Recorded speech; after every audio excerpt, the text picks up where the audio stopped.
Sans plus attendre, on va commencer avec cette première séquence de la matinée avec Monsieur Thierry Déaut, donc, qui est le fondateur et président directeur général de Meridiam, qui est un fonds d'investissement sur les infrastructures, mais on aura l'occasion de revenir dessus. Il était également l'un des deux responsables d'un chantier mis en place dans le cadre de l'avant-projet de loi Industrie verte. Et on peut peut-être s'asseoir.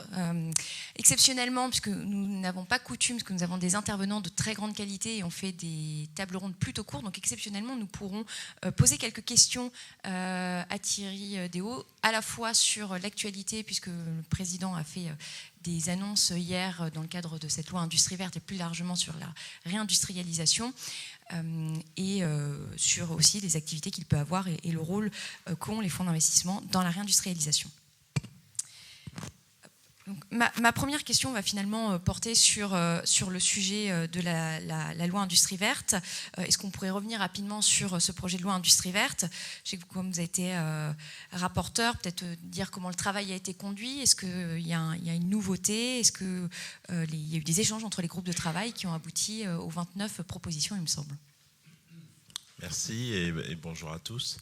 Alors, la méthode était importante pour ce travail un peu innovant sur l'industrie verte. Ceci dit, elle a été utilisée avec beaucoup plus de temps lors de la loi Pacte, qui avait bénéficié d'un temps un peu plus long que les 6 semaines ou 8, allez, que nous avons eu pour réaliser le travail.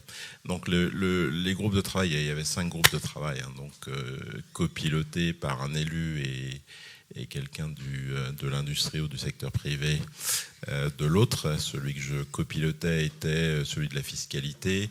On a pu échanger avec les autres groupes, j'en parlerai un peu après. Alors ça a été d'abord un travail intense de discussion avec les acteurs, ce qui a permis d'élargir le champ des acteurs consultés, parce que c'est important pour la préparation d'une loi comme celle-là de ne pas la faire en chambre, d'autant que sur les sujets de décarbonation, je crois que l'administration aujourd'hui et les services n'ont pas non plus, comme le reste de l'industrie, forcément toutes les compétences et toutes les billes pour comprendre les enjeux, les obstacles. Donc nous avons pu, en ce qui concerne notre groupe, je crois qu'au total il y a eu 250, mais pour nous on a fait une 50aine d'auditions, donc avec à la fois des associations professionnelles, mais c'était intéressant d'aller au-delà des associations professionnelles, des ONG et des économistes vers ceux qui font vraiment. Voilà. Et donc beaucoup d'industries, de chefs d'entreprise ont pu être comme ça consultés, et l'idée était vraiment de comprendre comment on pouvait accélérer cette finalement industrialisation verte, sachant qu'on a voulu à la fois parce que dans la communication un peu externe, on a l'impression qu'on veut s'occuper que de nouvelles industries vertes, mais l'idée c'est aussi de décarboner l'industrie existante, parce que ce qui permet des extensions et ce qui permet en effet de nouveaux investissements, et donc cette décarbonation était vraiment au cœur du sujet. Alors peut-être en termes de méthodo, moi je trouve plutôt intéressant, et puis ça continue puisqu'il y a une consultation publique qui a eu lieu après, et puis maintenant l'arbitrage final et finalement la présentation au Conseil des ministres la semaine prochaine, après la présentation du président de la République hier, qui a recadré, replacer la loi dans le cadre du processus et de la stratégie de réindustrialisation.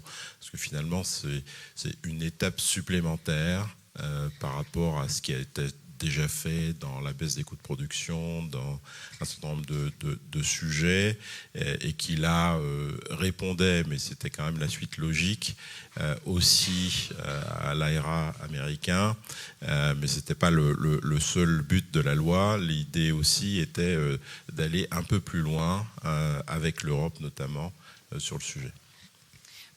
Oui, d'ailleurs, annonce faite avec la présence de Thierry Breton, commissaire européen hier. Si on devait retenir, pour les gens qui n'ont peut-être pas suivi l'actualité, quelques propositions majeures, Et peut-être les prochaines étapes, finalement, qu'est-ce que vont donner ces propositions, comment vont-elles être réexploitées par la suite dans le cadre législatif ou plus largement politique? Alors les propositions, alors, je vais parler pour notre groupe et peut-être aussi pour les autres parce que le sujet est assez systémique.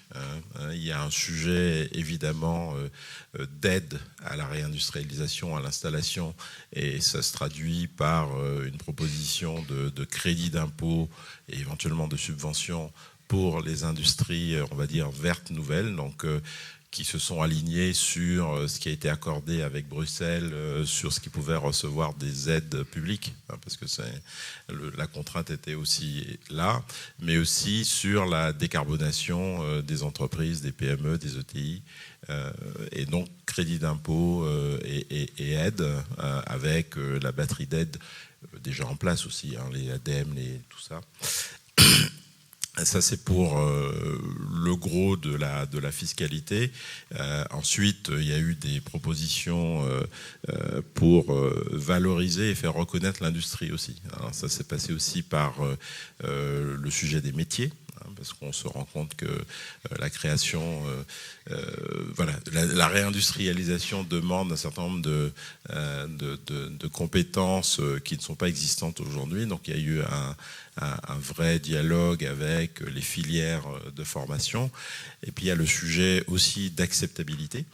Le sujet d'acceptabilité qui est alors il y avait par exemple dans les groupes de travail aussi hier à la présentation à l'Élysée la maire de Mont-sous-les-Mines. Alors, Mont-sous-les-Mines adore l'industrie, mais est-ce que c'est vrai dans toute la France et comment on fait pour valoriser le fait qu'un site industriel qui va créer des emplois, à condition qu'il soit vert, soit aussi acceptable. Donc le sujet des approbations et de l'accès finalement aux sites industriels a été bien traité, notamment les friches, de faire un peu des sites clés en main pour que les gens puissent s'installer en 2 fois moins de temps, avec l'accès à l'électricité, avec l'accès à tout ce qu'il faut. Merci beaucoup. Alors Emmanuel Macron le disait hier, la réindustrialisation, c'est la mère des batailles. Vous êtes Meridiam Fonds plutôt qui opère dans les infrastructures. On pourrait se dire il y a quelque chose d'antinomique. Quand on parle industrie, on ne pense pas forcément aux infrastructures. Et pourtant, elles sont presque plus vitales que les usines, ou en tout cas aussi importantes. Comment vous voyez le rôle qu'elles peuvent avoir dans la réindustrialisation? Et peut-être est-ce que vous avez des exemples aussi de comment Meridiam peut être un soutien de cette réindustrialisation? Alors, il n'y a pas d'industrie sans infrastructure. L'inverse n'est pas vrai. D'abord parce que l'industrie, ne serait-ce que quand il faut l'installer, elle a besoin d'énergie. Donc il faut lui apporter de l'énergie. Il faut lui apporter de l'énergie propre, à bas coût. Alors pour nous, la problématique est différente parce que depuis 2015, on s'est engagé de façon massive dans la transition écologique qui nous a permis d'aller finalement au-delà de l'infrastructure classique qu'on pouvait avoir. C'est pour ça qu'on a pu investir dans un certain nombre de sociétés technologiques ou avoir des partenariats. Typiquement, on a un partenariat sur toute la France avec Dalkia pour décarboner l'énergie des industries. L'an dernier, par exemple, on a financé et construit pour Suisse Chrono, on a remplacé son énergie carbonée avec de la biomasse, puisque Suisse Chrono fait du bois.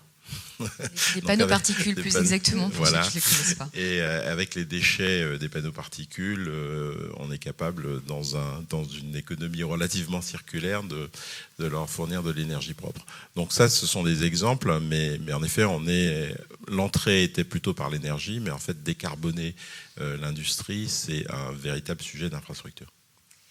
Et, un autre sujet qui est très lié à la réindustrialisation, en tout cas, quand on parle réindustrialisation, actuellement, on le lie très souvent à la souveraineté. Or, on se rend compte que dans la transition écologique, on va aussi avoir une évolution dans notre consommation de matières premières critiques. Est-ce qu'il n'y a pas un enjeu, à travers la stratégie que peut avoir un fonds d'investissement, de travailler aussi sur la création de filières nationales d'extraction et de raffinage de ces matières premières pour aller vers ces phénomènes d'interdépendance ou de codépendance pour renforcer in fine notre souveraineté? Ah, tout à fait. Alors, la souveraineté, c'est vrai elle est nationale, mais aujourd'hui, elle se joue aussi à un niveau plutôt européen. Et dans le cadre, et le président le rappelait hier, cette loi vient aussi dans le cadre d'un certain nombre d'actes de la Commission européenne, CHIPS Act, Raw Material Act, toutes ces réglementations viennent soutenir, en plus du Global Gateway qui est un peu l'antidote à Belt and Road, qui est vraiment un ensemble d'outils pour accompagner justement la relocalisation de la chaîne de valeur sur le territoire européen.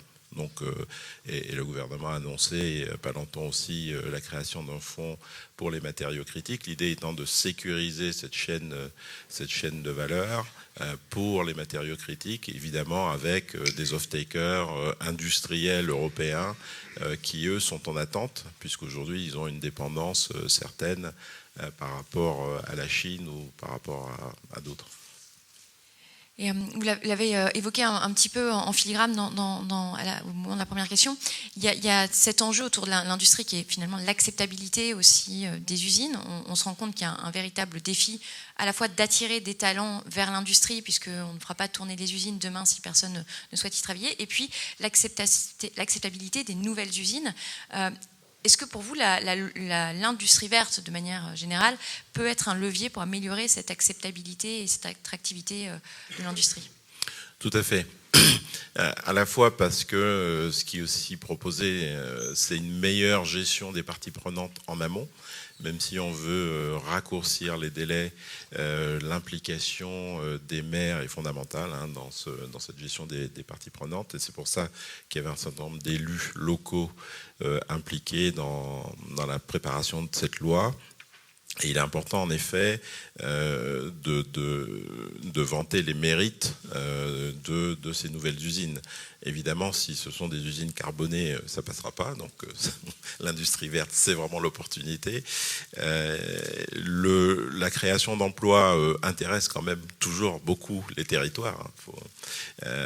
Après, on a toujours un débat finalement en France assez houleux entre un peu quelques extrêmes qui ont un peu tendance à prendre la main surtout par de la com, qui refusent un peu tout. Mais ça, je pense qu'avec des consultations publiques bien organisées, bien informées, pas faites à la légère, on peut y arriver.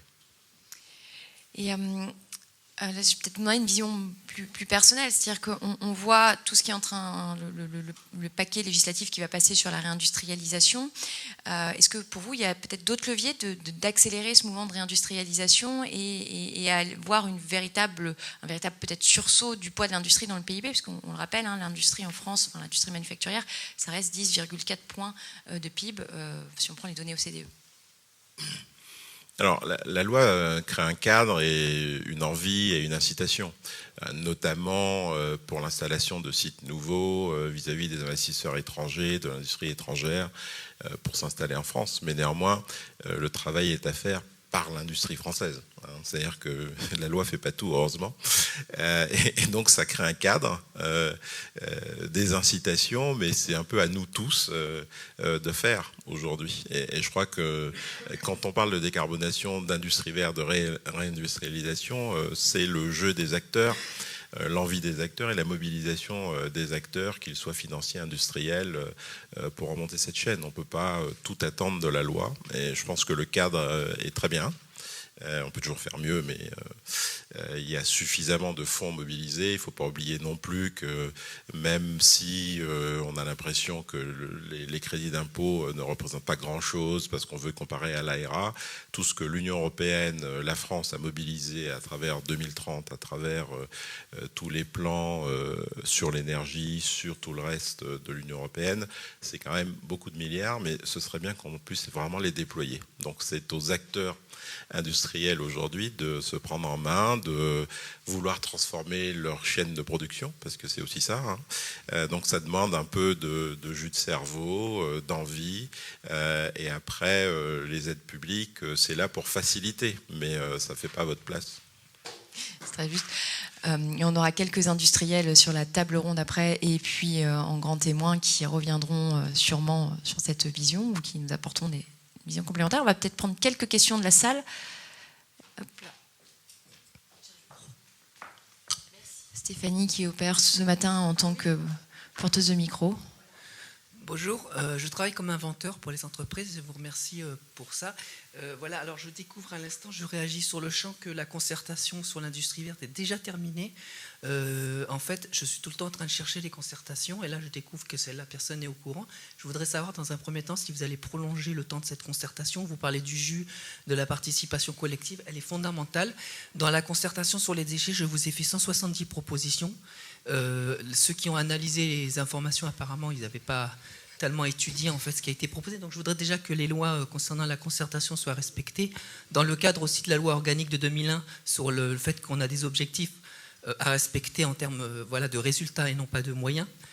Première chose qui me choque, j'aimerais que ça soit prolongé. Alors allez-y à votre question. Et puis la deuxième question, je voudrais savoir la part d'effort entre d'un côté la décarbonation, parce que ça c'est 5% du problème environnemental, et le reste, c'est-à-dire la pollution, parce que le temps qu'il y a le réchauffement climatique, on va tous crever de cancer à cause de la pollution.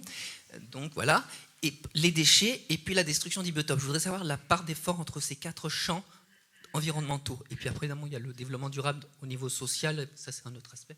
Il y aura beaucoup de choses à dire. Mais voilà. Merci. En ce qui concerne la concertation, elle a été annoncée à partir des premiers résultats des groupes de travail, hein, donc il y a plus de 5 ou 6 semaines. Elle a été ouverte, elle a été publiée plusieurs fois sur le site de Bercy. Si vous aviez suivi, on m'a même demandé à Bercy de répéter les tweets pour inciter tout le monde à se concerter. Donc si vous l'avez raté, c'est que vous vouliez bien. Ensuite, alors pour le reste, j'ai pas de réponse à vos sujets. Sur le focus environnemental, aujourd'hui, c'est une loi chapeau. Après, comme je dis, il faut faire.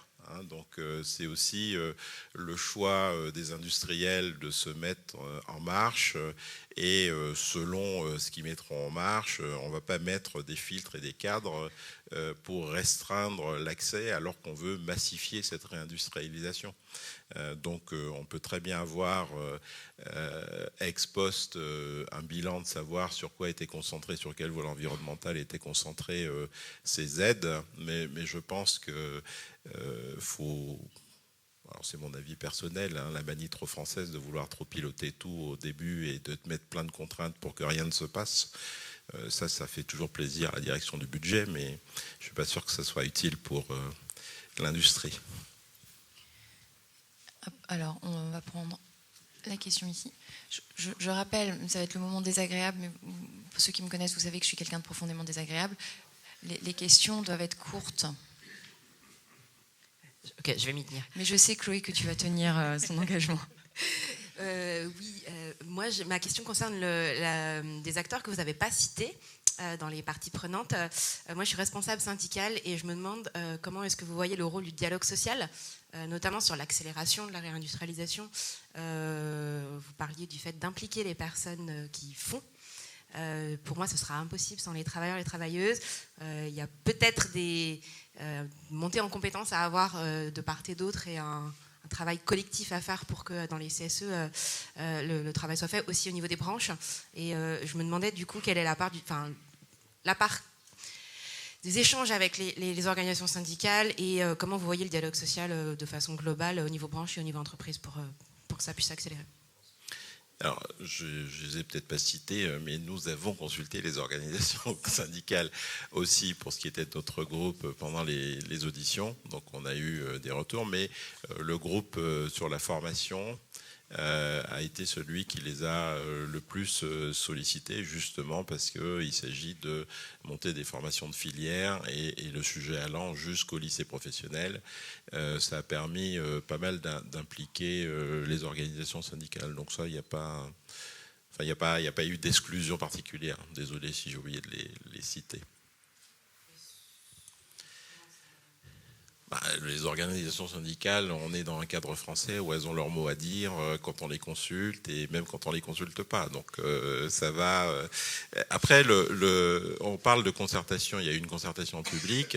Le projet de loi va passer en Conseil des ministres. Après, le Parlement va s'en charger. Donc pendant le débat parlementaire, je suis certain que les organisations syndicales pourront aussi se manifester comme tous ceux qui interagissent avec le Parlement pendant la préparation d'une loi. Ce qui sort là, c'est une proposition du gouvernement. Je suis à peu près certain qu'elle va être amendée dans tous les sens par le débat parlementaire et par le dialogue que les parlementaires auront de leur remontée avec les différents groupes et les différentes parties prenantes.